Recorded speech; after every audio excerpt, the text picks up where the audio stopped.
Assalamualaikum warahmatullahi wabarakatuh. Semoga teman-teman semua selalu diberikan kesehatan, kelancaran dalam setiap urusan, dan dijauhkan dari segala hal yang buruk. Amin.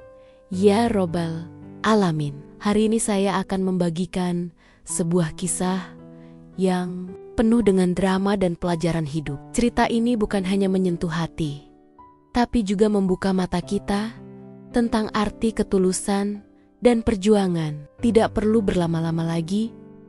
Mari kita mulai ceritanya. Sore itu, hujan turun pelan, menetes di atap seng bengkelku yang sudah mulai berkarat di beberapa sisi. Bau oli dan suara tetes air bercampur jadi satu, menciptakan suasana yang anehnya terasa menenangkan. Setelah seharian bekerja, tanganku masih hitam bekas oli, baju lusuh, dan sedikit basah karena bocoran atap. Aku baru saja menutup pintu bengkel ketika kulihat hujan makin deras. Biasanya aku akan menunggu reda di dalam. Tapi entah kenapa, sore itu hatiku gelisah. Aku merasa seperti ada sesuatu yang memanggilku keluar tanpa alasan yang jelas. Dengan menenteng jaket yang sudah robek di bagian lengan, aku melangkah ke jalan. Suara ban motor yang melintasi genangan air membuat cipratan kecil ke celana panjangku. Tapi aku tak peduli. Aku berjalan cepat, menunduk sedikit untuk melindungi wajahku dari hujan yang makin deras. Jalanan sepi, hanya ada beberapa orang yang berlari mencari tempat berteduh. Saat sampai di tikungan dekat taman kecil, aku melihat sesuatu yang membuatku berhenti. Di bawah pohon besar, ada seorang wanita muda duduk di kursi roda. Rambutnya sedikit basah, wajahnya tampak cemas. Satu tangannya memegang payung yang hampir rusak, sementara satu lagi berusaha menahan kursi rodanya yang miring. Ban belakang sebelah kanan tampak kempes, bahkan hampir lepas dari rangka. Aku ragu sejenak. Dalam hati aku berpikir, apa aku perlu bantu? Tapi saat kulihat dia mencoba mendorong kursi rodanya sendiri dengan susah payah, rasa kasihan langsung muncul. Aku mendekat perlahan sambil mengangkat tangan, takut membuatnya kaget. "Permisi mbak, mau saya bantu?" kataku pelan, mencoba terdengar sopan. Dia menoleh cepat, wajahnya waspada, matanya menatapku dari bawah payung, seolah menilai apakah aku orang baik atau bukan. Aku bisa memahami itu. Dunia sekarang memang kadang kejam buat perempuan sendirian di jalan. "Kamu bisa benerin kursi roda?" tanyanya ragu. Aku tersenyum kecil. "Saya biasa benerin motor, masa kursi roda nggak bisa?" ucapku sambil jongkok melihat bagian rodanya. Dia sempat terdiam, lalu tersenyum juga. "Ya udah deh, tapi hati-hati ya, rodanya sering nyangkut." Aku mengangguk, lalu mulai memeriksa bagian bawah kursi rodanya. Bautnya sudah longgar, bannya kempes, dan ada retakan di sisi luar. Aku buka kotak kecil dari tas pinggangku. Alat seadanya, tapi cukup untuk keadaan darurat. Sambil bekerja, aku mencoba mengajak ngobrol supaya dia tidak gugup. "Saya Fadil, kerja di bengkel depan gang situ," kataku menunjuk arah bengkelku. "Kalau boleh tahu, mbak sering lewat sini ya?" Dia menjawab singkat. "Iya, aku biasa lewat sini kalau mau ke taman. Kadang cuma buat lihat anak-anak main. Namaku Rani." Aku mengangguk tanpa menatap langsung, masih fokus pada baut yang keras sekali dilepas. Taman ini memang enak sih, adem, cuma sayang jalannya agak rusak, bahaya buat roda kayak gini. Dia tertawa kecil. "Iya, aku udah beberapa kali hampir jatuh, tapi ya gimana lagi? Cuma di sini aku bisa ngerasa agak bebas." Kalimat itu bikin tanganku berhenti sebentar. Ada nada sedih yang tersembunyi di balik tawanya. Aku menoleh pelan dan melihat wajahnya lebih jelas. Cantik, tapi pucat, matanya besar dan sayu. Ada bekas luka samar di sisi kening. Setelah beberapa menit, aku berhasil memperbaiki bannya. Coba didorong dikit, Mbak. Udah lumayan kok, kataku. Rani mencoba memutar rodanya, dan benar saja. Kursi itu kembali bergerak dengan lancar.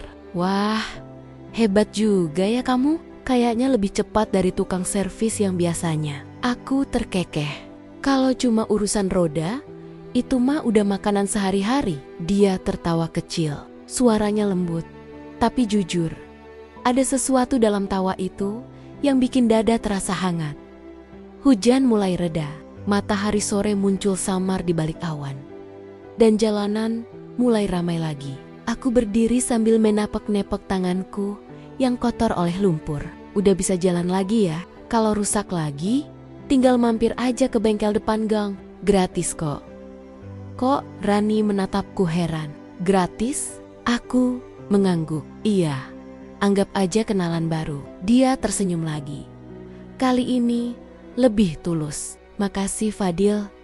Aku beneran gak nyangka bakal ada orang yang mau berhenti nolong gini. Aku mengangkat bahu. Saya juga gak nyangka bakal ketemu orang yang sabar duduk kehujanan cuma karena roda rusak. Dia tertawa. Dan untuk pertama kalinya, aku lihat senyum yang benar-benar jujur di wajahnya. Sejak saat itu, aku gak tahu kenapa. Tapi tiap sore, setelah kerja aku selalu lewat taman itu. Kadang cuma buat lihat apakah dia ada di sana. Kadang sekadar bawa minuman atau makanan ringan untuk kami makan bareng di bangku taman. Hari demi hari, aku mulai tahu lebih banyak tentang Rani. Dia dulu seorang guru TK, ceria, dan penuh semangat. Tapi 2 tahun lalu, sebuah kecelakaan mobil merenggut segalanya. Kedua kakinya lumpuh. Calon suaminya yang dulu berjanji akan selalu setia, malah pergi meninggalkannya begitu tahu kondisi Rani tak bisa sembuh. Hidupnya berubah drastis. Dari wanita aktif, jadi seseorang yang tergantung pada kursi roda dan bantuan ibunya yang sudah tua.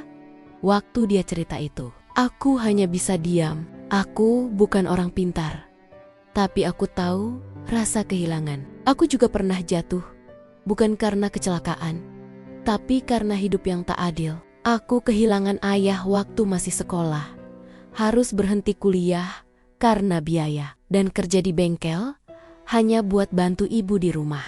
Jadi, entah kenapa, aku merasa paham rasa hancurnya. Suatu sore, Rani bilang, Fadil, kadang aku ngerasa Tuhan itu kejam. Aku menatapnya. Hati-hati, kenapa bisa bilang gitu? Dia menunduk. Karena aku ngerasa semua yang aku perjuangin dulu cuma sia-sia. Aku dulu punya cita-cita, pengen bantu anak-anak, pengen nikah, punya keluarga. Tapi sekarang lihat aja, dia menunjuk kakinya yang diam tak bergerak. Semua itu kayak mimpi yang udah dicuri. Aku menarik napas pelan. Aku gak bisa bayangin gimana beratnya buat kamu. Tapi mungkin Tuhan gak kejam. Dia cuma mau kamu berhenti sejenak, biar nanti bisa mulai lagi dengan cara yang beda. Dia tertawa hambar. Mulai lagi? Aku bahkan gak bisa jalan, Fadil. Aku tersenyum. Ya, siapa tahu suatu hari nanti aku bisa bantu kamu jalan lagi. Dia menatapku dengan wajah setengah heran, setengah tidak percaya. Emang kamu dokter? Aku menggeleng. Enggak. Tapi aku percaya, nggak harus jadi dokter buat bantu seseorang bangkit lagi. Rani hanya menghela napas. Kamu aneh. Aku tertawa kecil. Biarin. Yang penting niatnya baik. Hari-hari berikutnya, kami makin akrab. Kadang aku bantu dorong kursi rodanya keliling taman. Kadang cuma duduk ngobrol di bawah pohon besar tempat kami pertama kali ketemu. Aku mulai tahu hal-hal kecil tentangnya. Bahwa dia suka warna biru muda, suka hujan tapi benci petir, dan masih suka menulis puisi meskipun sudah jarang dibaca orang. Kadang aku juga bantu ibunya. Rani memperbaiki peralatan rumah. Rumah mereka sederhana, tapi penuh kasih. Ibunya ramah sekali, dan setiap kali aku datang, beliau selalu bilang, Terima kasih ya nak, sudah mau menemani Rani. Sejak kecelakaan, dia jarang senyum seperti sekarang. Kalimat itu membuat hatiku nyesek tapi hangat. Aku gak pernah berpikir untuk jadi siapa-siapa buat Rani. Tapi melihat dia bisa tertawa lagi, rasanya lebih dari cukup. Suatu sore, saat kami duduk di taman, Rani tiba-tiba berkata pelan, "Fadil, kamu tahu gak, kadang aku pengen banget bisa jalan lagi. Tapi bukan buat aku sendiri, aku cuma pengen bisa peluk ibu tanpa kursi roda ini di antara kami." Aku menatapnya lama. Aku tahu, di balik kata-katanya itu, ada doa yang belum berhenti ia panjatkan setiap malam. Dalam hati aku janji, entah gimana caranya, aku bakal bantu dia berdiri lagi. Sejak hari itu, setiap kali aku lihat Rani, bukan cuma rasa kasihan yang muncul, tapi semangat, entah dari mana datangnya. Tapi ada sesuatu yang bilang kalau aku bisa bantu dia. Meski aku cuma tukang bengkel biasa, aku gak tahu apa nanti orang akan menertawakan ideku. Tapi aku juga gak peduli. Yang aku tahu, sejak hujan sore itu, hidupku berubah pelan-pelan. Dan semuanya berawal dari satu hal sederhana. Niat untuk menolong seseorang yang bahkan tak pernah meminta bantuan. Hari itu, aku pulang ke rumah dengan senyum yang aneh. Ibuku sempat bertanya, kenapa aku kelihatan bahagia? Aku cuma jawab, tadi nolong orang bu. Tapi dalam hati, aku tahu, mungkin sebenarnya bukan aku yang menolong. Mungkin justru aku yang sedang disembuhkan oleh seseorang yang bahkan belum bisa berdiri. Dan sejak hari itu, aku tidak lagi melihat kursi roda hanya sebagai alat, tapi sebagai pengingat bahwa kadang seseorang bisa jatuh sedalam itu, tapi masih punya harapan untuk bangkit, asal ada yang mau percaya. Hari itu, suasana bengkel ramai seperti biasa. Suara mesin motor yang meraung, percikan api las yang sesekali melompat dari besi, dan obrolan kencang para pekerja yang selalu diwarnai canda kasar khas anak bengkel. Aku masih berkutat dengan satu motor tua yang mesinnya rewel sejak pagi. Peluh sudah membasahi dahiku, dan tangan hitam oleh oli terasa lengket. Tapi pikiranku tidak sepenuhnya di situ. Sejak beberapa hari terakhir, pikiranku terus tertuju pada satu hal atau, lebih tepatnya, pada satu orang. Rani. Setiap malam aku memikirkan caranya tersenyum. Juga cara dia menatap kakinya dengan rasa rindu yang tak bisa diucapkan. Dan dari situ, muncul satu keinginan aneh yang makin hari makin kuat dalam diriku. Aku ingin bantu dia bisa berjalan lagi. Aku tahu, itu terdengar gila. Aku bukan dokter, bukan ahli fisioterapi. Bahkan bisa dibilang pendidikanku cuma sampai SMA. Tapi, ada sesuatu yang bilang dalam hatiku bahwa kalau aku sangga-sangga berusaha, pasti ada cara. Aku ingin lihat dia berdiri, berjalan, dan tersenyum tanpa beban lagi. Siang itu, waktu kami lagi istirahat makan di bengkel, aku tanpa sengaja nyeletuk. Kalian tahu Rani, kan? Yang sering lewat taman pakai kursi roda itu? Beberapa teman langsung nyaut. Oh, yang sering lo bantu itu. Yang cantik tapi kasihan tuh? Aku mengangguk. Iya, itu dia. Aku pengen bantu dia bisa jalan lagi. Awalnya aku pikir mereka bakal kaget atau mungkin mendukung. Tapi ternyata yang keluar dari mulut mereka malah tawa keras. Lah, kamu dokter apa, Dil? Kata Bowo, si tukang las yang paling cerewet di bengkel. Tukang tambal ban aja gaya mau nyembuhin orang. Suara tawanya disambut tawa yang lain. Aku cuma diam. Udah, Dil, kata satu lagi. Bantu servis motor aja? Belum tentu bener. Apalagi mau benerin kaki orang. Gak usah mimpi tinggi-tinggi. Mereka terus menertawakan. Bahkan menirukan aku dengan suara dibuat-buat. Aku bisa bantu kamu jalan lagi. Tawa itu makin keras. Aku cuma senyum tipis sambil menunduk. Mencoba menahan rasa sesak di dada. Aku tahu mereka tidak bermaksud jahat.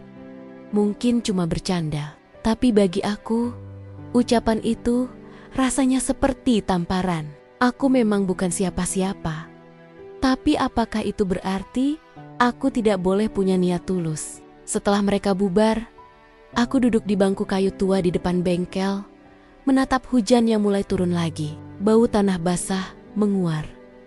Dan di kepalaku, suara tawa mereka masih terngiang. Aku bertanya dalam hati, apa aku terlalu mimpi ya? Apa mungkin aku terlalu bodoh untuk percaya bahwa aku bisa bantu seseorang sembuh tanpa punya keahlian apapun? Tapi bayangan Rani selalu muncul, wajahnya yang terus berjuang meski sering gagal menggerakkan kakinya. Dan disitulah semangatku muncul lagi. Malamnya, setelah makan, aku menyalakan ponsel tua dan mulai mencari video-video tentang terapi kaki lumpuh. Aku tidak paham semua istilahnya, tapi aku pelajari perlahan tentang latihan peregangan, tentang bagaimana otot bisa dirangsang untuk kembali aktif. Aku catat hal-hal penting di buku bekas catatan servis motor. Halaman demi halaman, penuh dengan tulisan tanganku yang kadang berantakan. Aku juga mulai baca artikel tentang pemulihan saraf, tentang orang-orang yang berhasil berjalan lagi setelah divonis tidak akan bisa selamanya. Setiap malam, aku tidur lebih larut, bukan karena main atau nongkrong, tapi karena belajar dari video yang kadang buffering minta ampun. Aku tak malu kalau dianggap aneh, karena aku punya tujuan. Aku ingin lihat Rani berdiri. Beberapa hari kemudian, aku datang ke rumah Rani seperti biasa. Dia sedang duduk di teras, rambutnya dikepang dua, mengenakan baju biru muda yang membuat wajahnya terlihat segar. Ibunya menyapaku dengan ramah. Fadil, seperti biasa ya? Bantuin Rani latihan dorong kursi roda? Aku tersenyum. Iya bu, boleh ya? Ibunya mengangguk. Silakan nak. Dia senang kalau kamu datang. Aku mendekat, menatap Rani yang sedang menatap langit. Ngapain bengong? Tanyaku. Dia tertawa kecil. Nunggu kamu. Biasanya jam segini udah muncul. Aku nyengir. Wah, berarti aku punya jadwal tetap ya? Lumayan.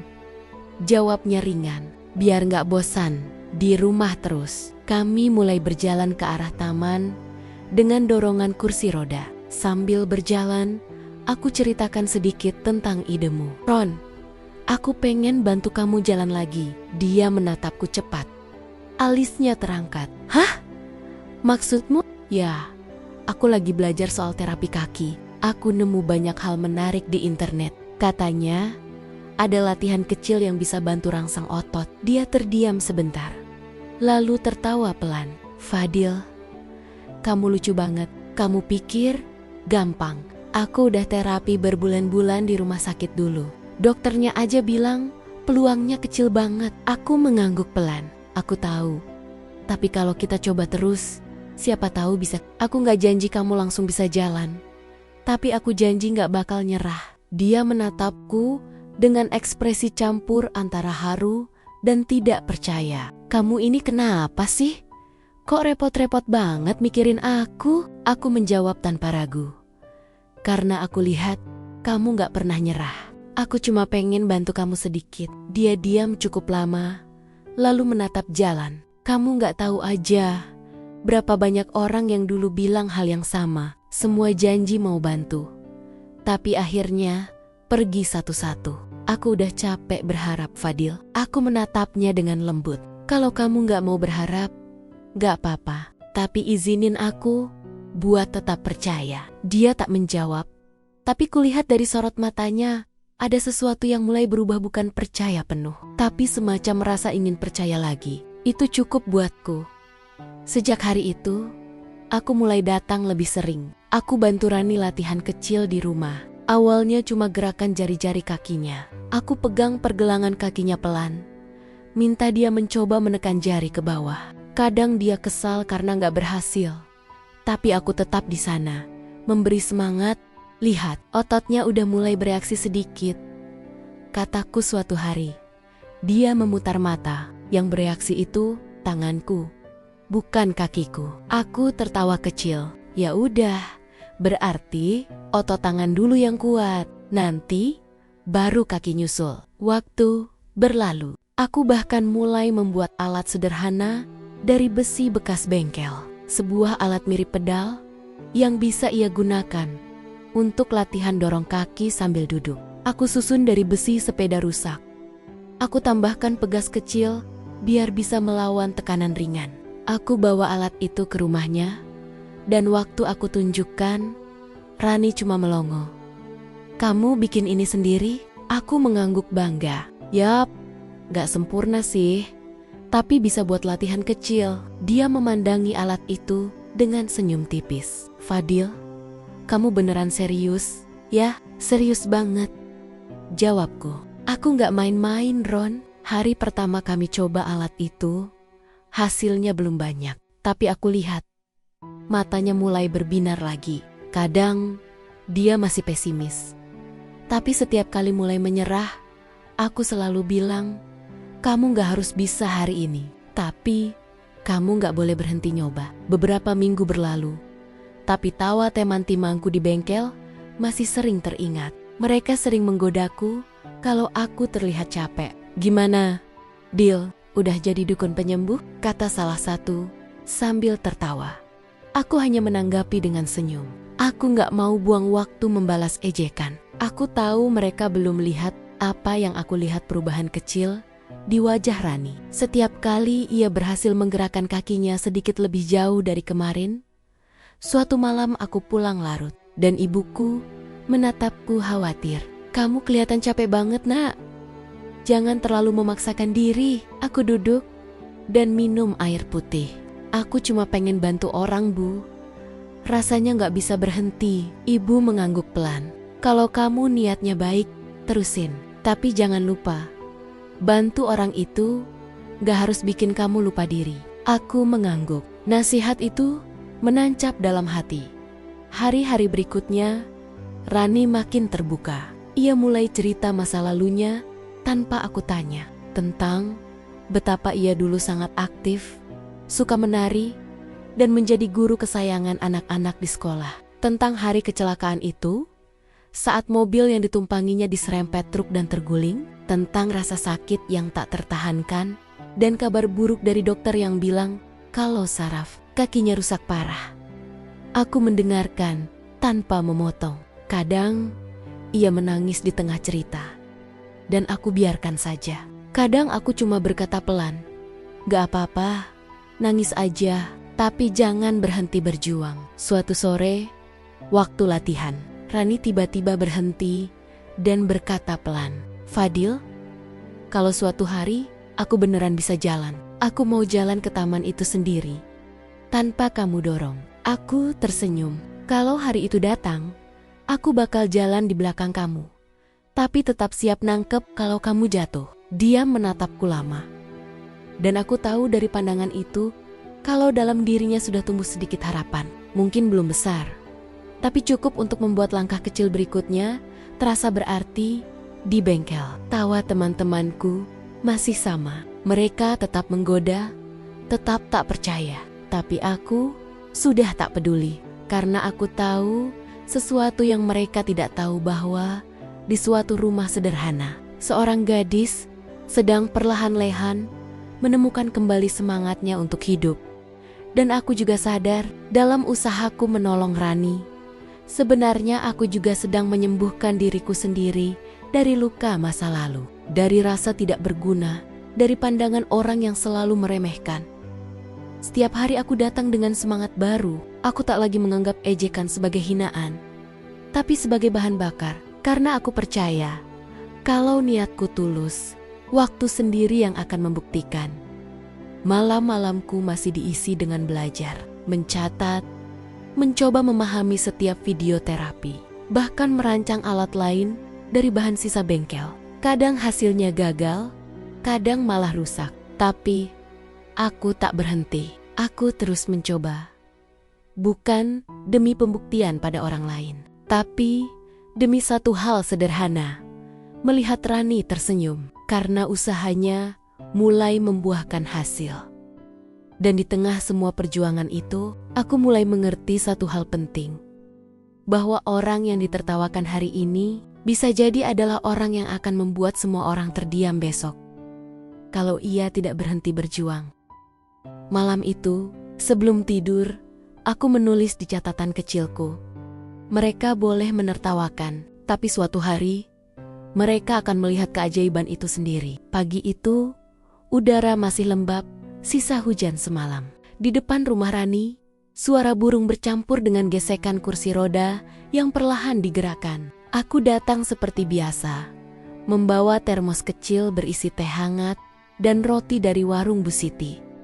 Rani sudah duduk di teras, rambutnya diikat sederhana, wajahnya tampak lelah, tapi tetap berusaha tersenyum ketika aku datang.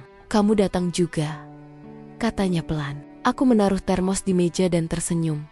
Ya iyalah, janji itu harus ditepati. Hari ini kita coba latihan lagi, ya? Rani menarik napas panjang, menatap kakinya yang diam. Aku gak tahu, Dil, kemarin aja rasanya kayak disetrum semua. Sakit banget. Aku tahu itu bukan alasan, tapi rasa sakitnya memang nyata. Aku duduk di depannya dan berkata, "Aku tahu sakit, tapi itu tanda kalau tubuh kamu mulai sadar lagi. Tanda kalau dia mulai bangun dari tidur panjangnya." Rani menatapku ragu, tapi akhirnya mengangguk pelan. "Ya udah, kita coba lagi." Kami mulai seperti biasa, dari hal paling kecil. Aku duduk di lantai beralaskan tikar, sementara dia di kursi roda. Aku memegang ujung jari kakinya pelan. "Coba gerakin.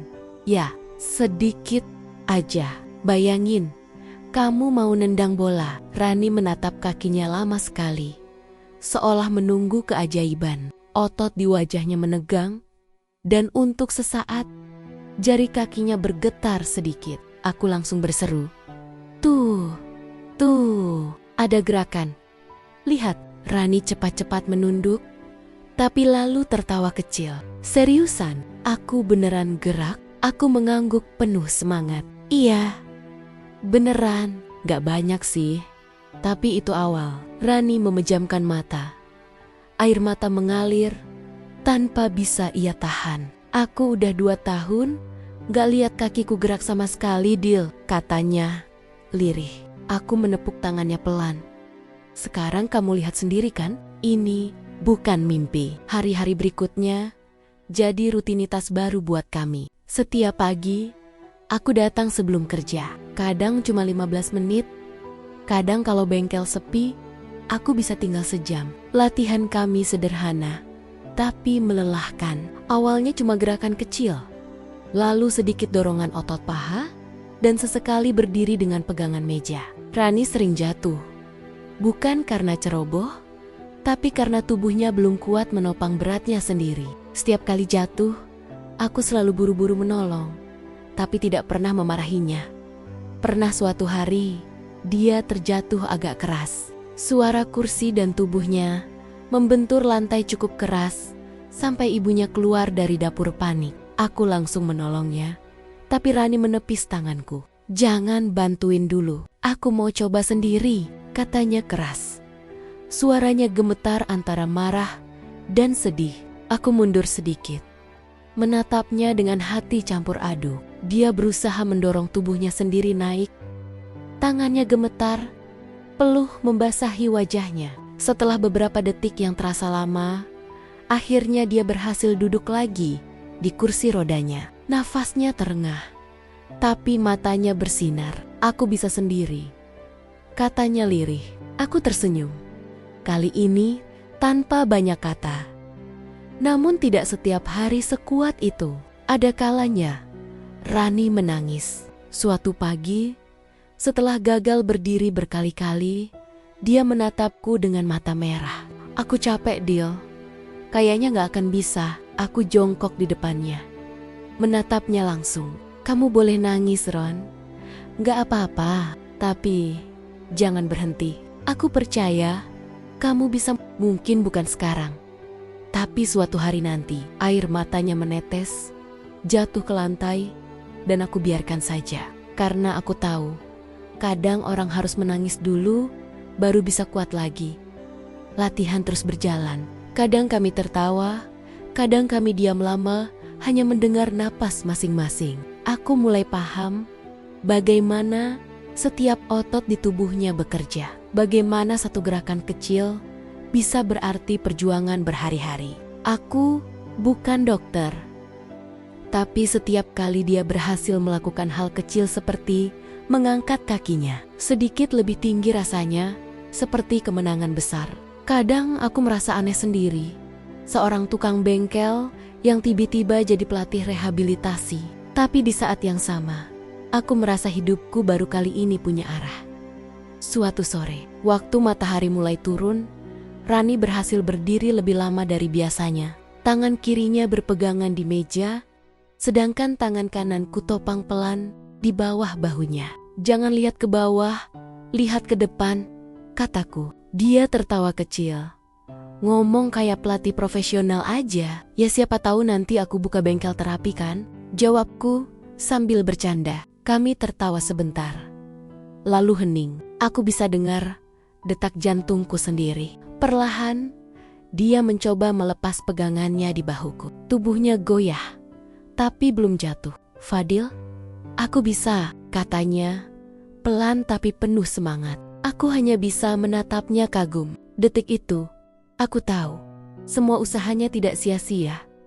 Malamnya aku pulang dengan perasaan aneh, antara lelah dan bahagia. Aku duduk di kursi depan rumah, menatap langit. Ibuku datang membawa segelas teh. "Kamu senyum-senyum sendiri dari tadi. Ada apa, Nak?" tanyanya. Aku hanya berkata, "Rani berdiri hari ini, Bu." "Berdiri beneran." Ibuku tersenyum lembut. "Alhamdulillah, Tuhan pasti dengar doa kalian." Aku menatap wajah ibuku yang mulai keriput. Beliau tidak tahu seberapa besar artinya momen itu bagi kami. Aku tidak bisa berhenti berpikir tentang bagaimana gadis itu terus berjuang setiap hari meski tubuhnya lemah. Dan aku sadar, perjuangan kecilnya telah menular padaku. Beberapa hari kemudian, Rani mulai berani latihan di luar rumah. Aku bantu pasang pegangan kayu di pagar depan supaya dia bisa berdiri sambil memegangnya. Setiap pagi, kami mulai dari situ. Anak-anak tetangga sering menonton dari jauh. Kadang berbisik-bisik, tapi Rani tidak peduli. Ia bahkan sesekali melambaikan tangan ke mereka. Aku suka melihat itu. Ada cahaya yang kembali ke matanya. Sesuatu yang dulu hilang. Satu sore, aku datang membawa sepasang sepatu olahraga bekas yang masih bagus. Aku cuci bersih dan kupoles supaya terlihat baru. "Ini buat kamu," kataku. Rani memandangnya lama, lalu menatapku. "Ngapain aku dikasih sepatu, Dil? Aku bahkan belum bisa jalan." Aku tersenyum. "Justru itu, biar kamu ingat. Sepatu ini nungguin kamu. Kalau kamu bisa jalan nanti, sepatu ini yang pertama kamu pakai." Dia menatap sepatu itu lama sekali, lalu memeluknya sambil menahan tangis. "Kamu tuh aneh banget, Fadil," katanya sambil tersenyum di antara air mata. "Tapi, makasih." Ya, hari-hari terasa lebih cepat berlalu. Aku mulai terbiasa dengan rutinitas datang ke rumahnya sebelum bengkel buka. Kadang ibunya membuatkan sarapan, dan kami bertiga makan bersama di teras. Rani mulai bisa berdiri tanpa bantuan selama beberapa detik. Memang sebentar, tapi setiap detik itu penuh makna. Aku melihatnya tertawa lebih sering sekarang.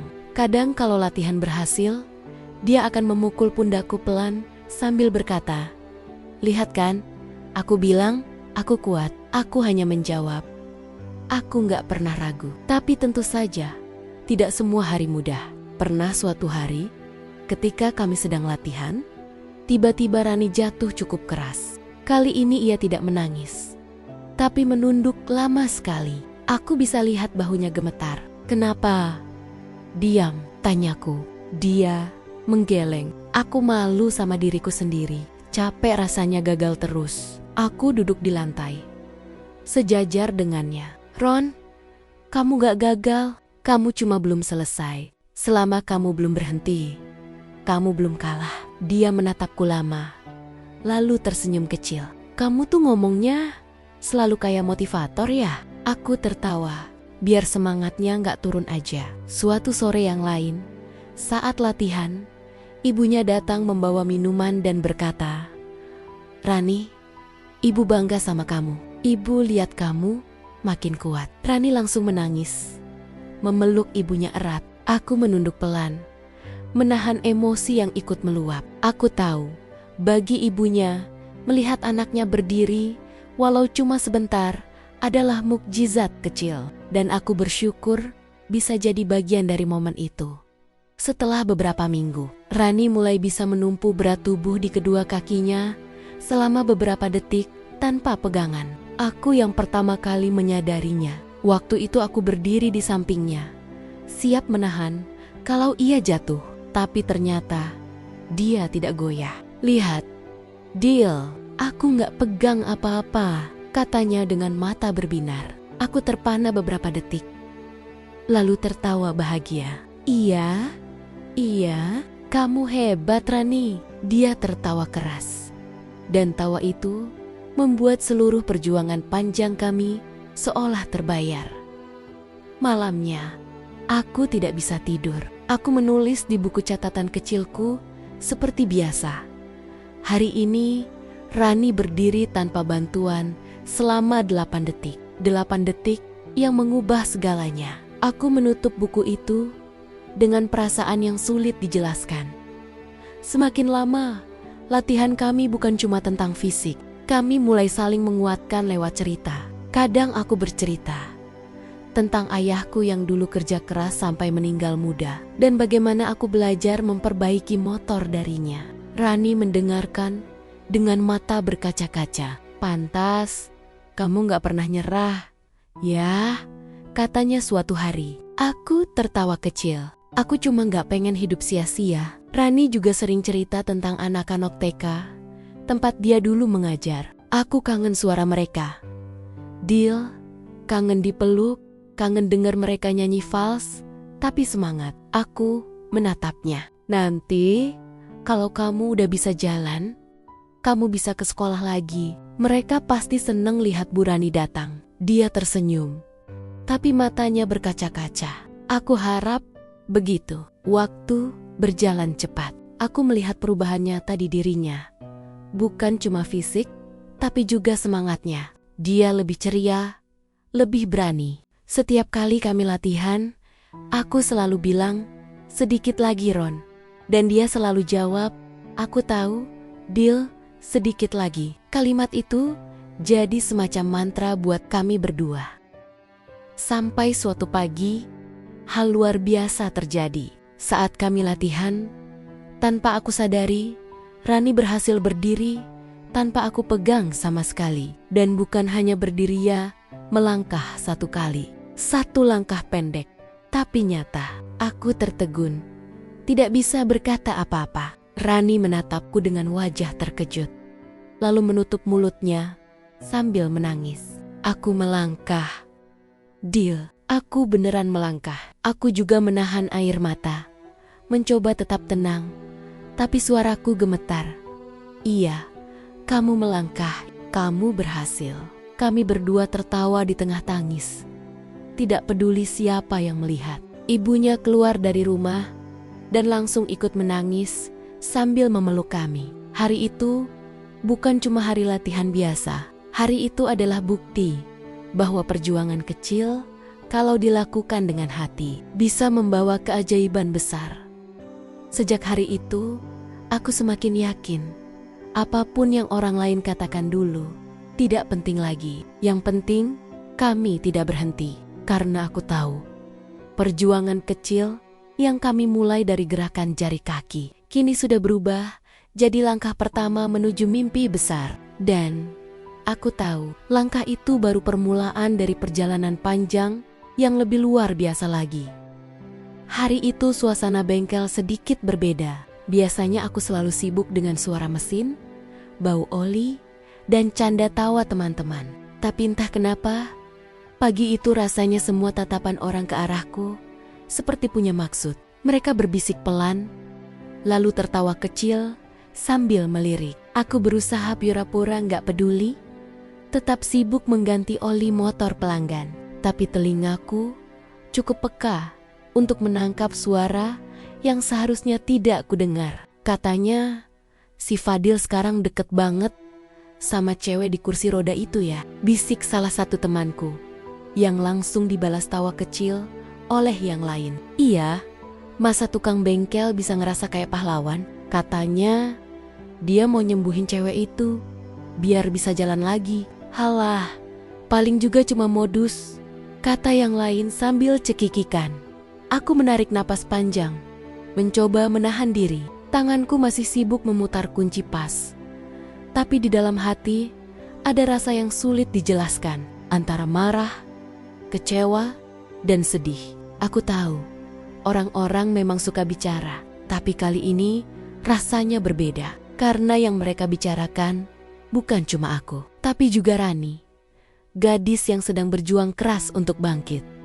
Sore harinya, aku datang ke rumah Rani seperti biasa. Dia sudah duduk di teras, mengenakan baju santai warna biru muda. Begitu melihatku datang, dia tersenyum. Tapi aku bisa merasakan senyumnya tidak selebar biasanya.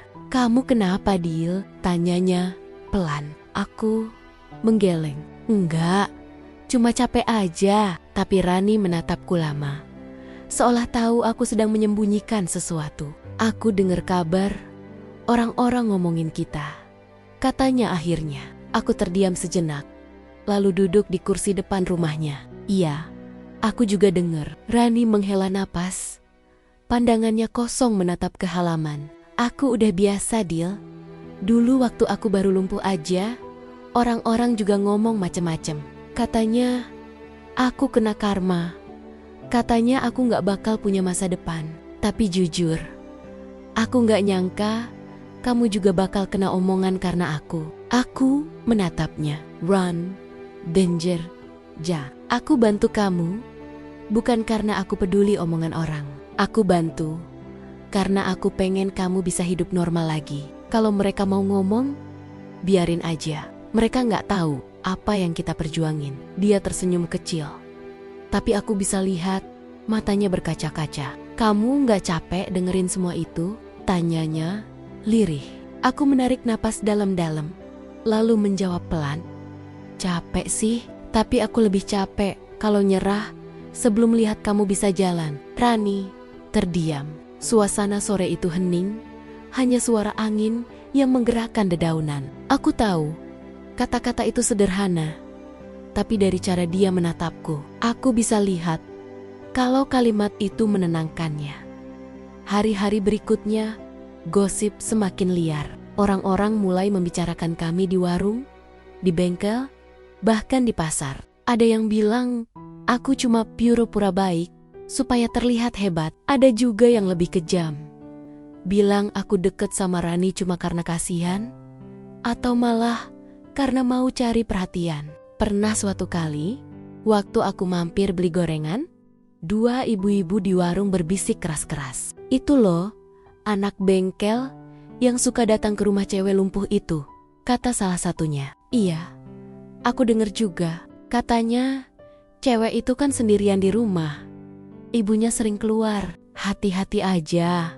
Siapa tahu ada maksud lain," sahut yang lain sambil nyengir. Dadaku panas mendengarnya. Tapi aku menahan diri. Aku gak mau memperkeruh suasana. Aku cuma menatap mereka sebentar, lalu membayar gorengan dan pergi. Tapi sepanjang jalan pulang, aku merasa sesak. Kenapa orang selalu menilai yang mereka nggak tahu? Kenapa kebaikan harus selalu disalahpahami? Malamnya, aku duduk sendirian di depan rumah. Hujan rintik turun pelan. Aku memikirkan semua omongan itu. Jujur, aku mulai goyah. Bukan karena aku malu, tapi karena aku takut Rani jadi sedih. Aku nggak mau perjuangan kami ternoda karena prasangka orang lain. Tapi sebelum pikiran itu makin jauh, ponselku bergetar. Pesan dari Rani masuk. "Deal, kalau besok kamu sibuk nggak apa-apa. Aku latihan sendiri dulu." Aku langsung membalas cepat. "Aku tetap datang. Kita udah janjikan." Beberapa detik kemudian, dia membalas lagi. "Makasih, aku nggak mau. Karena omongan orang, Kamu mundur. Aku tersenyum tipis, membaca pesannya. Aku tahu, dia lebih kuat dari yang aku kira. Keesokan harinya, aku datang lebih pagi dari biasanya. Rani tampak sedikit murung, tapi tetap semangat latihan. Aku pasang alat bantu berdiri yang kami buat dari besi bekas dan kayu. Ayo, kita mulai dari pernapasan dulu, kataku. Dia mengangguk. Kami latihan seperti biasa, tapi suasananya lebih hening. Aku bisa lihat matanya kosong sesekali. Pikirannya melayang entah kemana. Di tengah latihan, aku akhirnya berkata, "Ron, kamu jangan pikirin omongan orang ya. Mereka cuma lihat dari luar. Tapi mereka gak tahu perjuangan kamu tiap hari. Gak tahu sakit yang kamu rasain. Gak tahu seberapa besar kamu pengen sembuh." Dia berhenti sebentar, lalu menatapku. Tapi mereka tetap ngomong, Dil. Kadang aku pengen banget mereka ngerasain apa yang aku rasain. Biar tahu rasanya lumpuh, rasanya ditertawain, rasanya dipandang kasihan. Aku menelan ludah, menahan emosi yang ikut naik. Aku tahu, tapi jangan sampai mereka menang. Kalau kamu berhenti karena mereka, berarti mereka berhasil ngerampas harapan kamu. Dia menatapku lama, lalu perlahan mengangguk. Kamu bener. Beberapa hari kemudian, aku sempat gak datang karena kerjaan di bengkel numpuk. Saat aku akhirnya bisa datang lagi, Rani terlihat lebih semangat. Aku latihan sendiri kemarin. Lihat, katanya sambil berdiri perlahan dengan pegangan kursi. Aku langsung tersenyum lebar. Kamu luar biasa, Ron. Dia menatapku dengan mata berbinar. Aku gak mau kalah sama omongan orang. Mereka boleh bilang apa aja, tapi mereka gak akan tahu rasanya waktu aku berhasil berdiri. Namun tetap saja, gosip tak berhenti. Bahkan ada pelanggan bengkel yang sengaja menyindirku. Wah, Fadil sekarang sibuk terapi ya. Bukan motor, tapi hati orang, katanya sambil tertawa. Aku hanya tersenyum tipis. Ya, daripada sibuk ngomongin orang, mending sibuk bantu orang, jawabku santai. Seketika bengkel jadi hening. Lalu mereka terdiam. Aku tidak bermaksud marah, tapi kadang diam saja membuat mereka semakin berani. Suatu malam, aku pulang lebih larut dari bengkel. Di jalan, aku berpapasan dengan beberapa pemuda kampung yang sering nongkrong di warung kopi. Salah satunya memanggil, Fadil, mau ke rumah pacar lumpuhmu ya?" Diiringi tawa keras teman-temannya. Aku berhenti sebentar, menatap mereka. Ada dorongan kuat untuk membalas, tapi aku tahan. Aku cuma berkata pelan, "Kalau kamu tahu seberapa besar perjuangan dia buat jalan lagi, kamu gak akan bisa ketawa kayak gitu." Lalu aku melangkah pergi tanpa menoleh lagi. Di belakang, mereka masih tertawa, tapi aku tidak peduli. Hari-hari berlalu, dan gosip itu lambat laun mulai mereda. Entah karena orang bosan, atau karena mereka mulai lihat hasil perjuangan Rani yang makin nyata. Suatu sore, dia berhasil berjalan beberapa langkah dengan alat bantu. Aku sampai hampir menitikkan air mata waktu itu. "Kamu lihat kan?" katanya dengan tawa yang hampir berubah jadi tangis. "Lihat, aku bisa jalan, Dil." Aku langsung menepuk bahunya dengan bangga. "Aku lihat, Ron. Aku lihat banget." Beberapa tetangga yang lewat ikut berhenti, menatap dengan kagum. Ada yang dulu suka bicara buruk, kini justru memuji. "Subhanallah, Rani udah bisa jalan ya? Hebat banget," katanya. Aku hanya tersenyum kecil, tapi di dalam hati ada rasa lega yang sulit diungkapkan. Bukan karena ingin diakui, tapi karena akhirnya perjuangan Rani bisa terlihat oleh dunia. Namun, bukan berarti semua langsung berubah. Masih ada beberapa orang yang tetap sinis. Paling bentar juga gak bisa lagi, kata seseorang suatu hari. Tapi kali ini, aku tidak marah, tidak sedih. Aku hanya menatap Rani, dan kami berdua tertawa. Karena kami tahu, bukti terbaik bukan kata-kata, tapi hasil nyata. Malam itu, setelah latihan, Rani menatapku lama dan berkata, "Kamu tahu gak, Dil, aku dulu pengen nyerah waktu pertama kali dengar orang-orang ngomongin kita. Tapi sekarang, aku bersyukur. Karena dari semua omongan mereka, aku jadi tahu siapa yang beneran tulus. Aku menatapnya balik, dan aku juga belajar satu hal. Ron, ternyata perjuangan terbesar bukan cuma ngelawan keadaan, tapi ngelawan omongan orang. Dia tersenyum hangat. Kita menang ya? Tanyanya pelan. Aku mengangguk. Belum. Tapi kita di jalan yang benar. Hujan turun lagi malam itu. Pelan-pelan membasahi halaman. Aku duduk di kursi teras rumahnya. Sementara Rani menatap langit sambil memeluk lututnya. Kamu tahu, Dil, katanya lirih. Dulu aku benci hujan karena selalu bikin aku inget hari kecelakaan itu. Tapi sekarang, tiap hujan turun, aku inget kamu datang pertama kali bantu aku di pinggir jalan. Aku tertawa kecil. Berarti hujan bawa keberuntungan ya? Dia tersenyum, menatapku. Mungkin memang begitu. Aku menatapnya lama. Dalam hati aku tahu, semua omongan orang, semua tawa sinis, semua keraguan, semuanya gak ada artinya dibandingkan satu hal. Melihat Rani perlahan menemukan harapannya lagi, aku sadar keajaiban itu tidak datang tiba-tiba. Ia tumbuh dari kesabaran, dari luka, dari rasa sakit yang diterima tanpa menyerah. Dan malam itu, di antara suara hujan dan tawa kecil di teras rumah sederhana, aku akhirnya benar-benar mengerti. Kadang, perjuangan paling berat bukan soal mengubah keadaan, tapi bertahan untuk tetap percaya, meski seluruh dunia menertawakanmu. Pagi itu udara terasa berbeda. Langit tampak cerah. Setelah beberapa hari hujan berturut-turut. Jalanan masih sedikit basah, tapi sinar matahari mulai menyelinap di sela-sela dedaunan, menimbulkan pantulan cahaya yang lembut. Aku berjalan pelan ke arah rumah Rani sambil membawa termos teh dan 2 bungkus nasi uduk. Rutinitas ini sudah menjadi bagian dari hidupku. Biasanya, sebelum aku tiba, Rani sudah menunggu di teras dengan senyum manisnya dan kursi roda di samping pintu. Tapi pagi itu, begitu aku mendekat, pemandangan yang kulihat membuat langkahku terhenti seketika.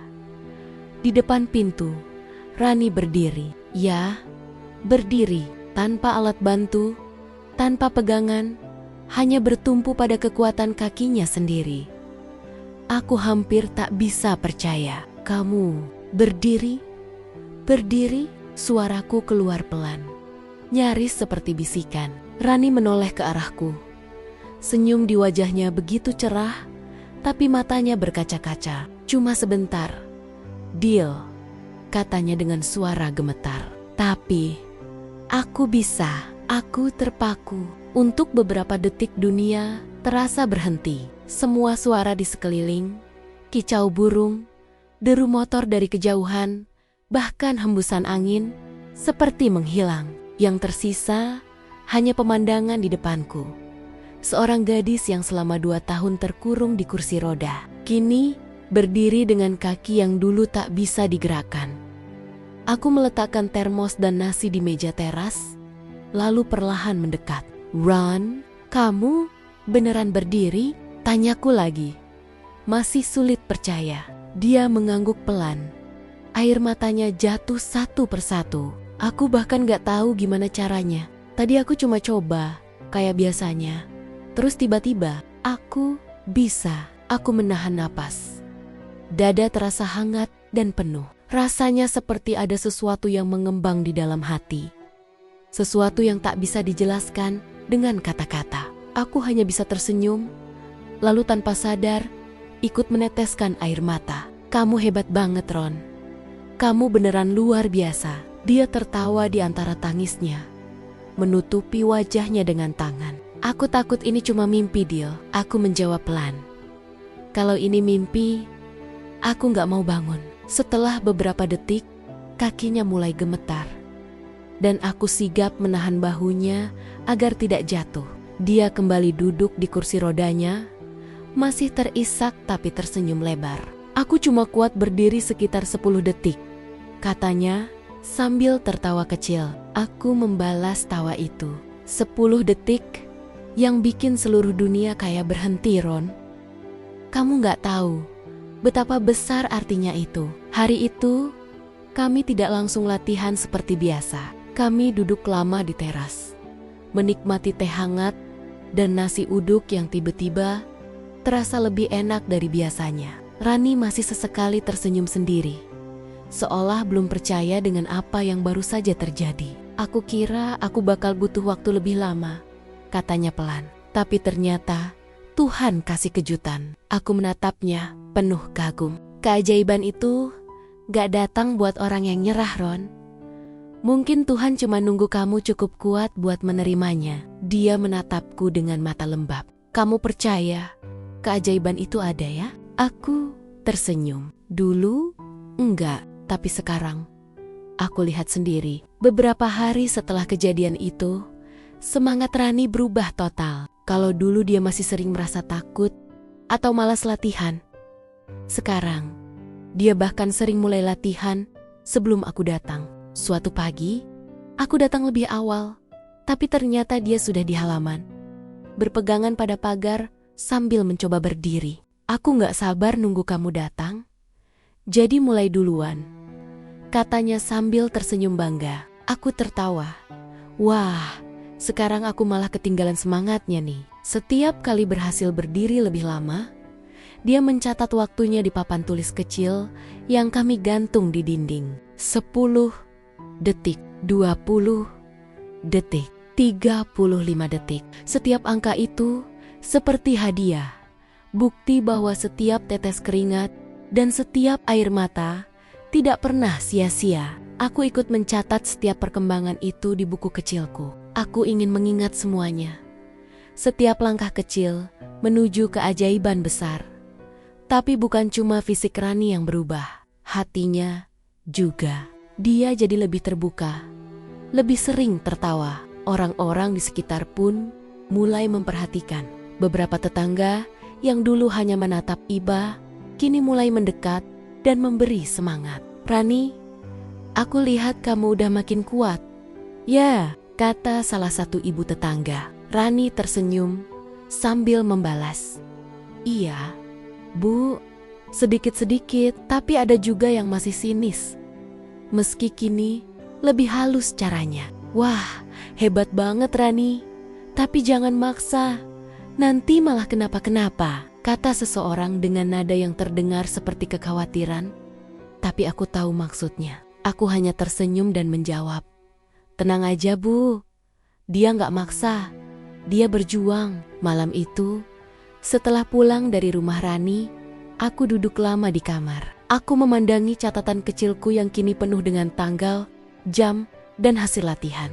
Di halaman terakhir aku menulis, hari ini Rani berdiri tanpa bantuan selama 42 detik. Aku lihat dengan mata kepala sendiri. Keajaiban itu nyata. Aku menutup buku itu dengan perasaan haru yang sulit dijelaskan. Untuk pertama kalinya dalam hidupku, aku merasa semua usaha kecilku berarti besar.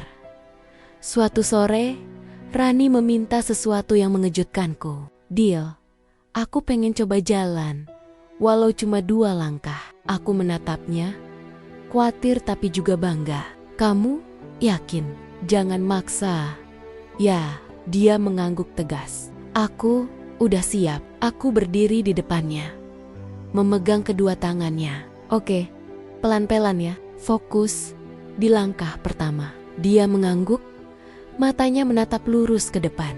Aku bisa lihat napasnya berat, wajahnya tegang, tapi tekadnya kuat.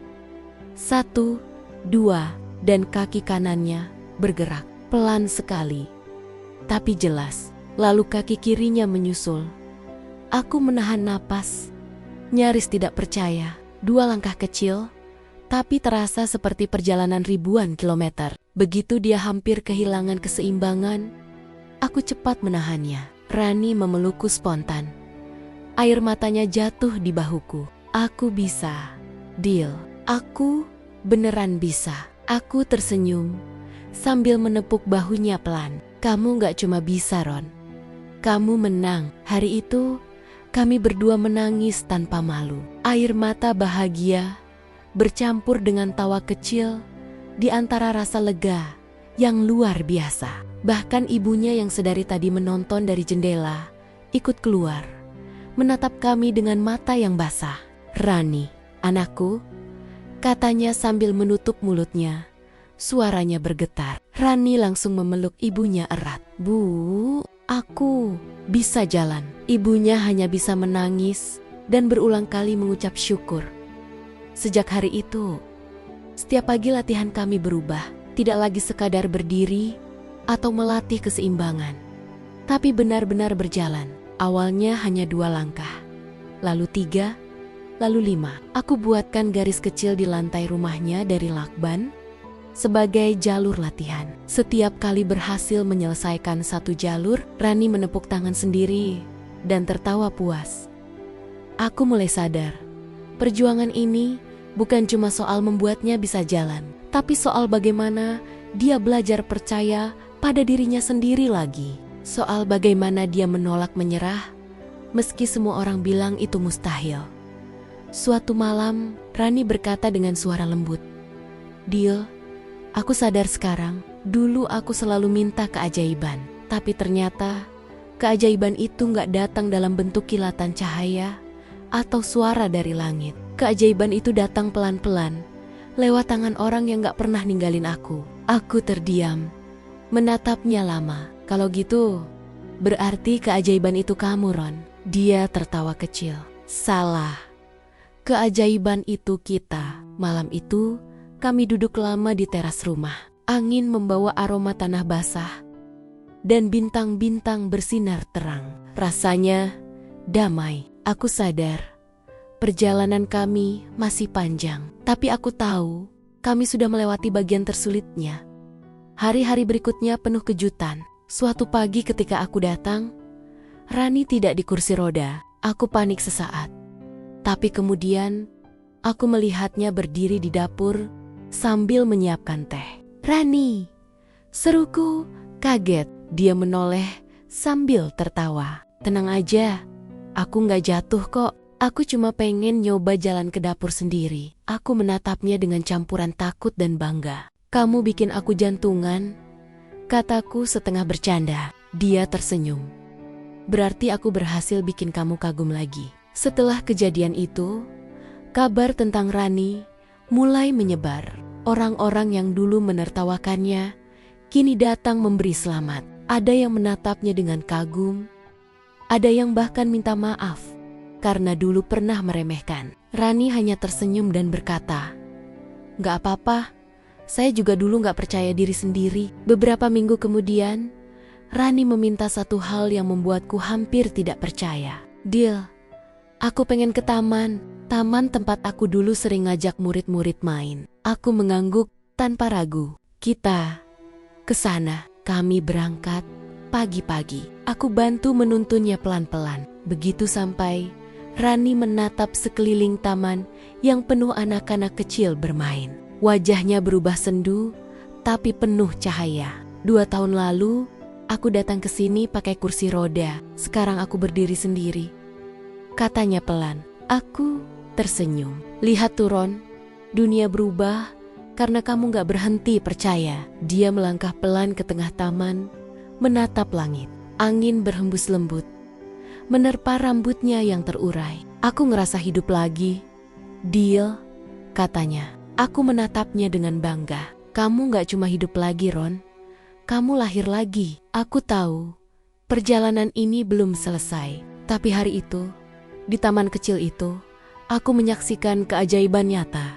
Bukan hanya karena Rani bisa berdiri atau berjalan, tapi karena dia membuktikan sesuatu yang jauh lebih besar, bahwa tidak ada batas bagi hati yang berani berharap. Dan ketika dia menatapku, sambil berkata, "Terima kasih, Dil, kamu percaya." Aku waktu semua orang gak percaya, aku hanya bisa menjawab dengan suara bergetar, "Bukan aku yang hebat, Ron. Kamu yang luar biasa." Hari itu, semua lelah, semua ejekan, semua luka terasa sirna. Karena untuk pertama kalinya, aku benar-benar melihat arti dari keajaiban kecil, bukan keajaiban yang datang tiba-tiba, tapi yang tumbuh perlahan di dalam hati yang tidak pernah menyerah. Hari-hari setelah Rani bisa berjalan, tanpa alat bantu, terasa seperti hidup yang benar-benar baru. Setiap pagi, aku masih datang ke rumahnya.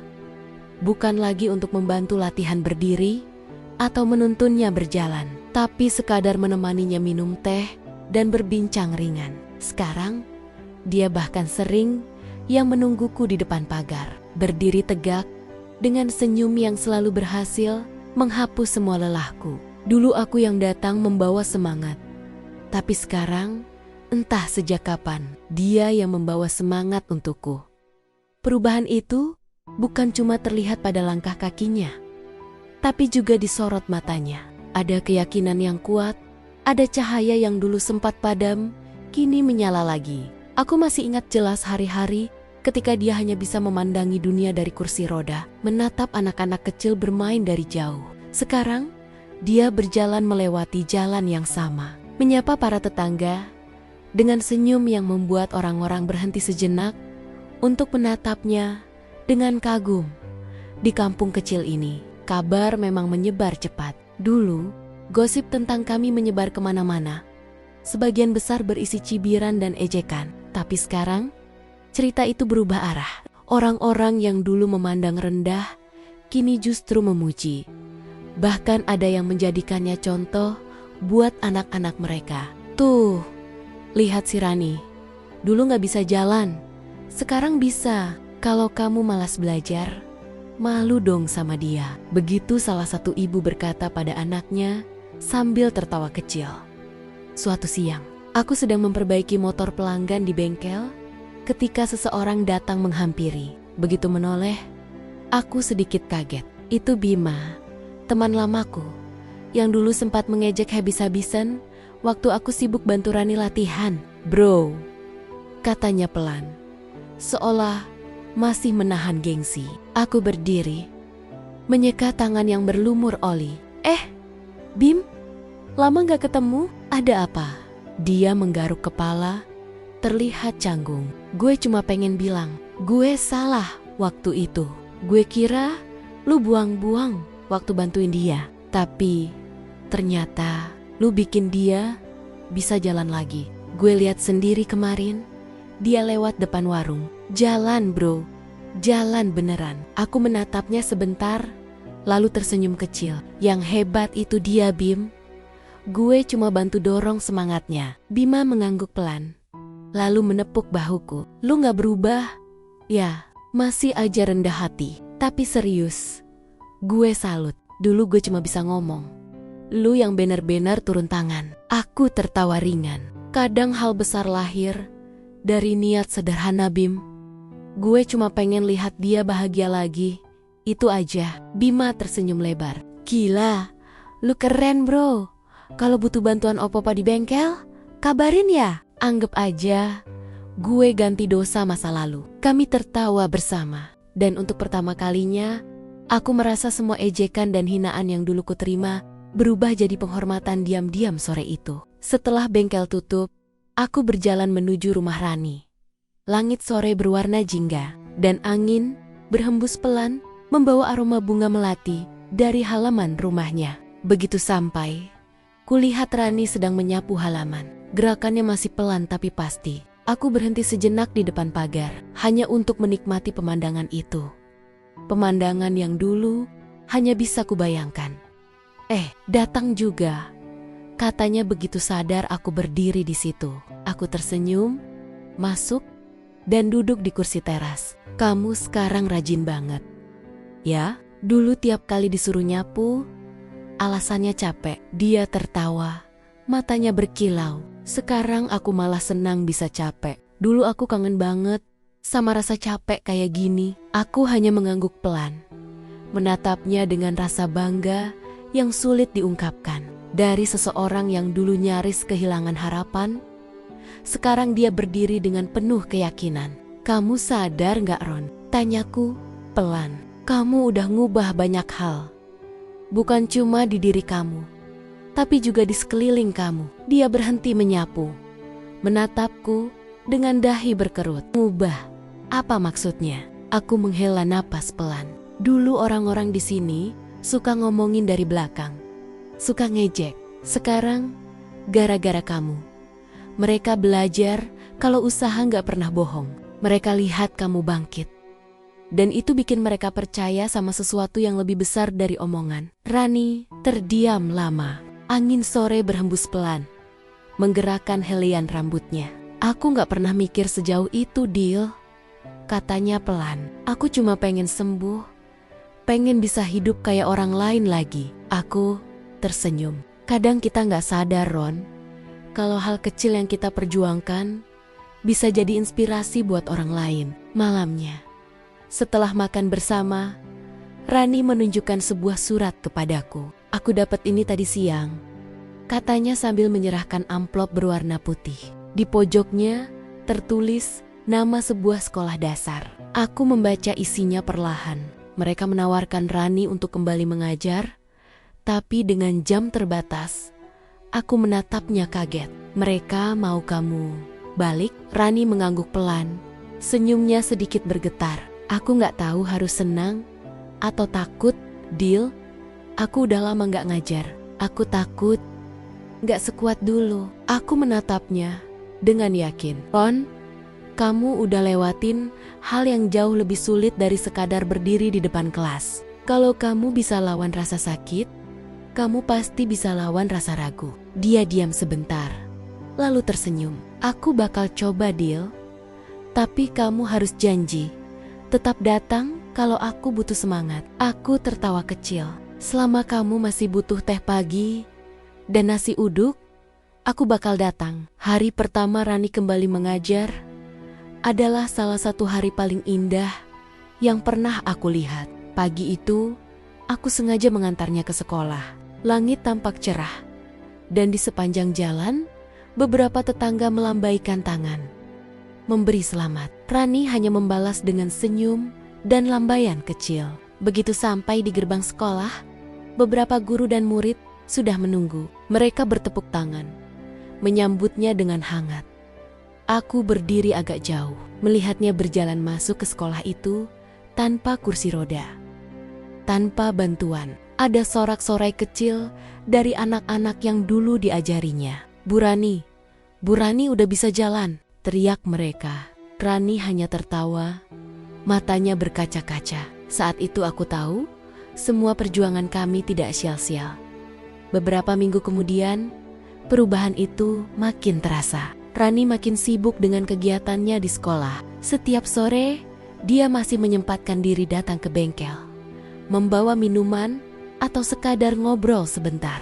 Aku pengen lihat kamu kerja, katanya suatu hari sambil duduk di bangku depan. Dulu kamu yang nyemangatin aku tiap hari, sekarang gantian aku yang nyemangatin kamu. Aku tertawa sambil mengencangkan baut roda motor. Wah, kalau kamu terus datang begini, bengkelku bisa cepat maju. Dia menatapku dan tertawa kecil. Siapa tahu, ya, dulu aku pikir kamu cuma tukang bengkel biasa, tapi ternyata kamu tukang benerin semangat orang juga. Kata-katanya membuatku terdiam sesaat, bukan karena gengsi, tapi karena di balik candanya ada sesuatu yang dalam. Aku sadar, selama ini aku terlalu fokus bantu Rani, sampai lupa bahwa aku sendiri pun berubah. Aku jadi lebih sabar, lebih kuat, dan lebih menghargai proses. Rani bukan cuman belajar jalan, tapi juga ngajarin aku berjalan dengan hati. Satu malam, setelah hujan reda, kami duduk di teras rumahnya seperti biasa. Udara dingin, tapi suasananya hangat. Rani menatap ke arah langit yang dipenuhi bintang. Dil, kamu pernah kepikiran gak kalau semua ini gak kebetulan? Aku mengernyit. Maksudmu? Dia tersenyum. Kalau aja waktu itu kamu gak berhenti bantu aku, mungkin aku gak bakal bisa sejauh ini. Kadang aku mikir, mungkin Tuhan sengaja kirim kamu, supaya aku gak berhenti percaya. Aku menatapnya lama, lalu berkata pelan, mungkin bukan cuma kamu yang dikirimkan ujian, Ron. Aku juga, dan lewat kamu, aku belajar kalau cinta itu gak selalu harus dimiliki, tapi cukup diperjuangkan dengan tulus. Dia terdiam, matanya berkaca-kaca. Tapi kali ini, Bukan karena sedih, melainkan karena mengerti. Aku nggak tahu harus bilang apa, Dil. Katanya pelan. Tapi kamu tahu kan, kamu bukan cuma bagian dari perjuanganku. Kamu bagian dari hidupku. Malam itu, kami tidak banyak bicara lagi. Hanya duduk diam, menikmati angin malam dan suara jangkrik. Tapi dalam diam itu, aku tahu semuanya sudah berubah. Kami sudah tidak sama seperti dulu. Bukan lagi dua orang yang berjuang melawan keadaan, tapi dua hati yang sama-sama menemukan arti dari perjuangan itu sendiri. Beberapa hari kemudian, aku kembali ke bengkel. Seperti biasa, pelanggan makin ramai dan beberapa teman lama mulai datang. Bukan untuk mengejek, tapi untuk minta nasihat. Lu bener, Dil, kata salah satunya. Kadang kita cuma perlu percaya dulu, baru hasilnya kelihatan. Aku hanya tersenyum. Karena sekarang aku tahu, semua itu benar. Perubahan datang pelan, tapi nyata. Rani kini bisa berjalan jauh tanpa lelah. Dia bahkan sudah bisa naik motor kecil dengan bantuan. Setiap kali lewat depan bengkel, dia selalu melambaikan tangan dan berteriak, "Dil, jangan lupa makan." Sementara anak-anak di sekolahnya selalu bersemangat kalau dia datang. Hidupnya kini penuh warna, dan setiap langkahnya seperti bukti hidup bahwa harapan gak pernah sia-sia. Malam terakhir di bulan itu, aku menulis sesuatu di buku catatan kecilku. Di halaman terakhir aku menulis, dulu aku pikir bantu orang cuma soal tenaga. Ternyata yang paling berat adalah bantu mereka percaya lagi. Tapi kalau niatnya tulus, keajaiban bakal datang sendiri. Aku menutup buku itu dengan senyum kecil. Dari semua yang berubah, satu hal yang paling aku syukuri adalah bahwa aku diberi kesempatan untuk menjadi bagian dari perubahan itu. Bagian dari kisah seorang perempuan yang mengubah luka menjadi kekuatan dan mengubah keraguan menjadi harapan. Dan malam itu aku sadar, perubahan terbesar bukan terjadi pada Rani saja, tapi juga padaku. Karena setiap langkah yang dia ambil ke depan, diam-diam juga menuntunku untuk menjadi manusia yang lebih baik. Pagi itu, langit tampak lebih cerah dari biasanya. Udara segar menelusup lembut di antara dedaunan, dan sinar matahari jatuh pelan di depan bengkelku yang kecil namun selalu ramai dengan suara alat dan tawa. Aku sedang sibuk memperbaiki motor tua milik salah satu pelanggan, ketika sebuah suara lembut memanggil dari arah pintu. Dia, suara itu pelan tapi jelas, membuatku spontan menoleh. Dan di sanalah, di bawah sinar matahari pagi yang menembus sela daun, berdirilah Rani, tanpa kursi roda, tanpa tongkat. Hanya dirinya sendiri, berdiri tegak dan tersenyum. Aku tertegun beberapa detik. Rasanya sulit dipercaya, meski aku tahu ini bukan mimpi. Dia berjalan mendekat, langkahnya mantap, meski pelan, dan setiap langkah itu seperti mengetuk dadaku dengan rasa haru yang sulit dijelaskan. "Lihat, aku gak butuh kursi roda lagi," katanya sambil tertawa kecil. Meski matanya mulai basah, aku masih terdiam. Suara pelanggan di sekitar bengkel mendadak lenyap dari pikiranku. Dunia seperti berhenti sesaat. Hanya untuk pemandangan itu, aku hanya bisa berkata pelan, "Kamu beneran bisa jalan sendiri sekarang?" Dia mengangguk mantap, matanya berkilat. "Iya, dan aku mau kamu yang pertama tahu. Karena kamu yang paling percaya, waktu semua orang malah ngetawain aku." Aku merasa tenggorokanku tercekat. "Run. Kamu tahu gak, ini bukan cuma langkah kamu. Ini langkah kita berdua. Kamu gak cuma berdiri karena latihan atau alat bantu. Kamu berdiri karena keyakinan kamu yang gak pernah padam." Dia tersenyum, lalu mendekat dan menatapku. "Dil, kamu gak cuma bantu aku jalan lagi, tapi bantu aku percaya lagi sama hidup. Aku dulu pikir semuanya udah berakhir waktu kecelakaan itu. Aku pikir gak bakal ada hari di mana aku bisa merasa utuh lagi, tapi kamu datang. tanpa janji apa-apa, tanpa pamrih. Kamu datang cuma karena kamu percaya kalau aku masih bisa bangkit. Aku menatapnya lama, lalu menjawab pelan. Kamu yang ngajarin aku arti ketulusan. Aku cuma bantu sedikit, tapi kamu yang ngebuktiin kalau keajaiban itu nyata. Saat itu, beberapa tetangga yang lewat berhenti, menatap kami dengan tatapan kagum. Orang-orang yang dulu sering menertawakan, sekarang jadi saksi dari apa yang dulu mereka bilang mustahil. Salah satu bapak yang dulu sering duduk di warung dekat bengkel ikut berseru, "Subhanallah, beneran dia bisa jalan." Dulu saya kira cuma omongan kosong. Yang lain menimpali, "Tuh kan, makanya jangan ngeremehin orang. Lihat hasilnya sekarang." Rani hanya tersenyum sambil menyeka air matanya yang jatuh tanpa bisa ditahan. Aku pun menunduk, merasa dadaku hangat dan mataku ikut berkaca-kaca. Tapi bukan karena sedih, melainkan karena rasa syukur yang begitu besar. Ini bukan cuma hasil dari usaha kami, tapi hadiah dari Tuhan yang diberikan melalui kesabaran dan keyakinan. Hari itu, kami duduk di depan bengkel sampai sore. Banyak orang datang sekadar menyalami Rani, memberi ucapan selamat. Bahkan ada yang menitipkan doa agar anak atau saudaranya yang sakit juga diberi keajaiban serupa. Tapi aku tahu, keajaiban bukan sesuatu yang datang tiba-tiba. Keajaiban itu tumbuh dari keyakinan dan ketulusan hati yang gak pernah menyerah. Ketika sore menjelang, Rani menatapku dan berkata pelan, "Dil, aku pengen ngajak kamu ke satu tempat." Aku mengangguk tanpa bertanya banyak.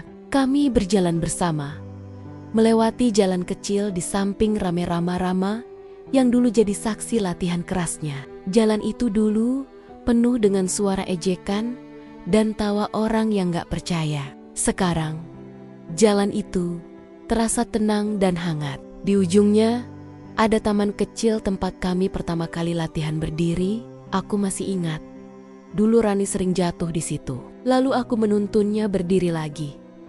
Begitu sampai, dia berhenti dan menatap taman itu dengan mata berbinar. "Di sini semuanya mulai kan?" katanya pelan. Aku mengangguk. "Di sini kamu pertama kali mau percaya lagi. Dan di sini juga kamu belajar kalau jatuh bukan berarti gagal." Dia menarik napas dalam, lalu duduk di bangku taman. Waktu itu aku hampir nyerah.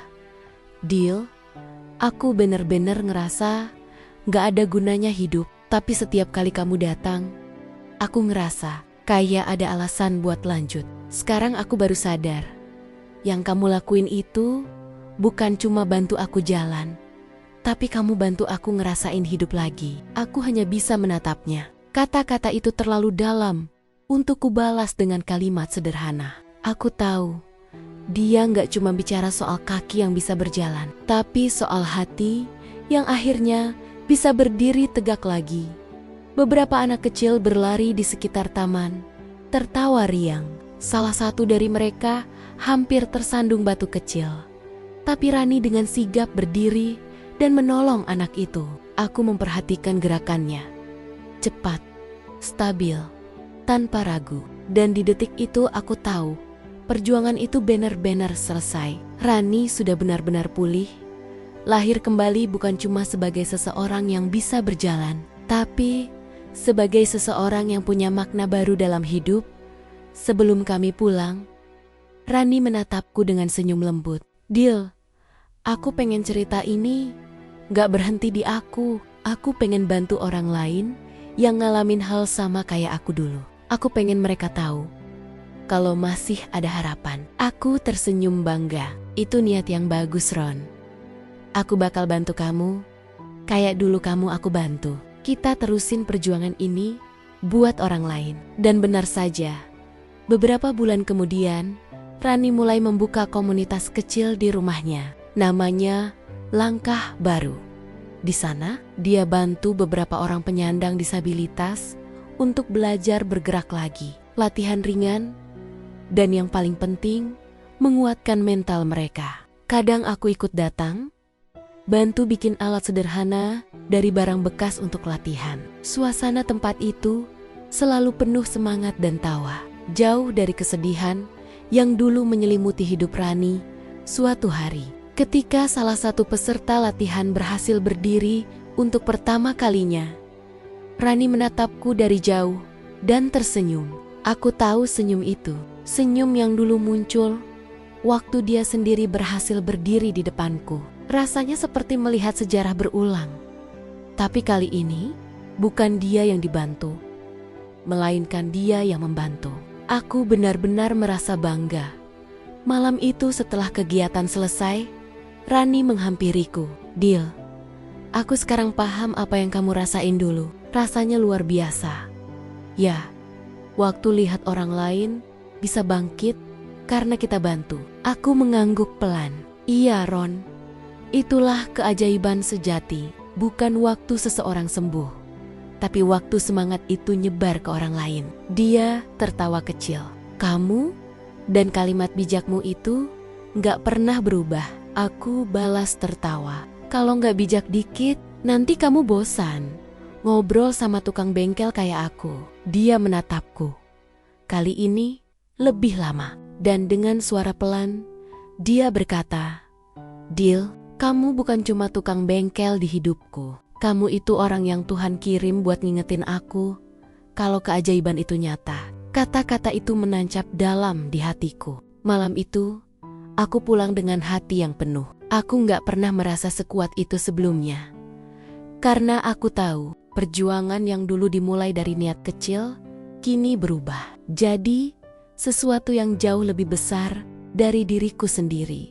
Beberapa tahun kemudian, komunitas yang Rani dirikan makin berkembang. Banyak relawan datang, banyak orang yang terbantu. Beberapa kali, ada media lokal yang datang meliput, bahkan menulis kisahnya di surat kabar. Namanya jadi dikenal bukan karena tragedinya, tapi karena semangatnya. Dan setiap kali orang bertanya, siapa yang pertama kali membantunya bangkit, dia selalu menjawab dengan kalimat yang membuat mataku basah setiap kali mendengarnya. Dia bukan dokter, bukan ahli terapi. Dia cuman orang biasa yang punya hati luar biasa. Hidup berjalan terus. Rani kini jadi pembicara motivasi di beberapa acara, menginspirasi banyak orang. Kadang aku datang diam-diam ke salah satu acara, duduk di barisan belakang hanya untuk melihatnya berbicara dengan penuh keyakinan di depan banyak orang. Setiap kalimatnya penuh makna, dan di setiap senyumnya aku melihat kilasan perjuangan panjang yang dulu kami lewati bersama. Suatu kali, setelah acara besar di kota, dia menemuiku di belakang panggung. "Kamu tahu, Dil," katanya sambil menatapku, "setiap kali aku cerita tentang perjuangan ini, aku selalu ingat satu hal, bahwa keajaiban gak datang dari tempat tinggi, tapi dari hati yang gak pernah berhenti percaya." Aku hanya tersenyum dan menjawab, "Dan kamu bukti hidup dari kalimat itu, Ron." Kami berjalan keluar gedung bersama, menatap langit malam yang dipenuhi bintang. Rani menatap ke atas, lalu berkata pelan, "Dulu, setiap kali aku ngerasa gak sanggup, aku selalu bilang dalam hati, 'Tuhan, kalau Engkau masih izinkan aku hidup, tolong kirim seseorang yang bisa bantu aku berdiri lagi.' Dan ternyata dia jawab, 'Doaku lewat kamu.'" Aku terdiam, menatapnya lama. "Mungkin karena kamu gak cuma berdoa, Ron. Kamu juga berjuang, dan Tuhan cuma bantu nyusun jalannya lewat pertemuan kita." Dia tersenyum, menatapku dengan tatapan yang hangat, tapi juga tenang. Seolah semua hal yang dulu berat kini berubah jadi rasa syukur yang dalam. Kami berjalan pelan ke arah parkiran, dan sebelum berpisah, dia berkata lagi, "Dil, makasih ya buat semua yang kamu lakuin. Kalau suatu hari kamu ngerasa capek sama hidup, ingat aja, kamu pernah jadi keajaiban buat orang lain." Kata-kata itu seperti menutup perjalanan panjang yang kami jalani. Karena pada akhirnya, bukan tentang siapa yang menyembuhkan siapa, tapi tentang bagaimana dua hati saling menguatkan hingga akhirnya sama-sama sembuh Dan di malam yang sunyi itu, aku pulang dengan perasaan damai. Aku sadar, satu hal yang mungkin akan selalu kuingat seumur hidupku. Kadang Tuhan gak perlu buat mujizat besar untuk menunjukkan cintanya. Dia cukup mempertemukan dua orang yang saling membutuhkan. Satu untuk belajar percaya lagi, dan satu lagi untuk belajar ikhlas mencintai tanpa pamrih. Dari kisah ini aku belajar bahwa keajaiban sejati bukan saat kaki yang lumpuh bisa berjalan, tapi ketika hati yang sempat hancur bisa kembali hidup. Karena nyatanya Tuhan tidak menciptakan keajaiban di luar diri kita. Ia menciptakannya di dalam hati yang tulus dan keyakinan yang tidak pernah padam. Ya, dan itulah cerita hari ini. Terima kasih sudah menyimak cerita ini sampai akhir. Jika teman-teman suka dengan ceritanya, jangan lupa untuk like, share, dan subscribe agar channel ini bisa terus berkembang dan menghadirkan cerita-cerita menarik lainnya. Kalau teman-teman berkenan, silakan jawab salam di kolom komentar ya, agar kita bisa saling mendoakan dalam kebaikan. Wassalamualaikum warahmatullahi wabarakatuh.